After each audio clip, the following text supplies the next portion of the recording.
Lui, c'est Ryan. Vous l'avez sans doute déjà croisé, ou vous rappelle-t-il peut-être quelqu'un.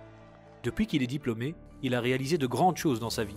Il travaille dans une des meilleures entreprises au monde et a pu épargner pour se marier avec la femme qu'il aime. À deux, ils ont mordu la vie à pleines dents. Depuis, un joli bébé a rempli leur vie de joie et de bonheur. En deux mots, la belle vie. Mais depuis quelque temps, Ryan est anxieux. Son fils a 3 ans. C'est le moment de le confier à sa deuxième famille, l'école. Ce que vit Ryan aujourd'hui, beaucoup l'ont vécu avant lui.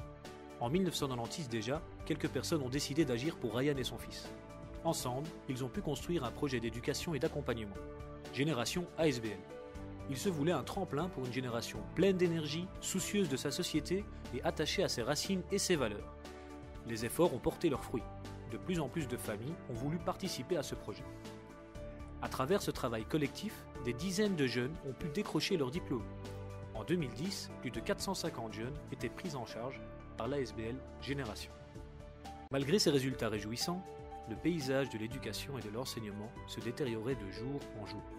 Des comités impliquant des professionnels et des experts ont été lancés pour trouver une solution. Un espace permettant de mieux accueillir, encadrer, soutenir enfants et parents, où petits et grands construiraient ensemble la société de demain. L'objectif était d'investir 1 million d'euros. Autant dire, insurmontable. Pourtant, grâce aux efforts de chacun, le rêve commun s'est réalisé.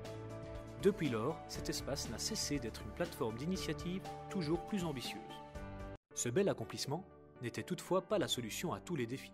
La réflexion s'est poursuivie avec le soutien des familles. En 2015, l'école privée L'Itinéraire ouvrait ses portes et accueillait une première classe. Elle se voulait être une école différente par ses méthodes d'enseignement, ses priorités éducatives et ses programmes de formation. Une institution où les nouvelles générations pourraient développer leurs compétences en toute sérénité et confiance.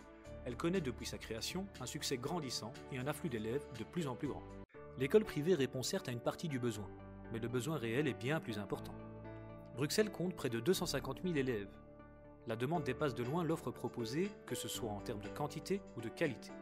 75% des étudiants belges n'ont pas confiance dans la qualité de leur formation. Face à ce défi majeur, il n'y avait qu'une seule solution possible: approfondir la réflexion et agir collectivement. Séminaires, tables de discussion, formations et sessions de travail ont abouti à une idée innovante, le Brussels College.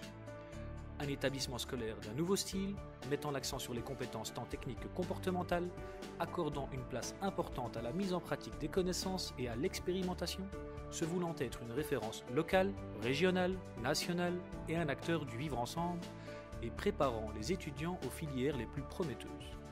Comment donc réaliser ce rêve, celui de Ryan et de chacun d'entre nous? L'objectif cette fois-ci est de 5 millions. Insurmontable?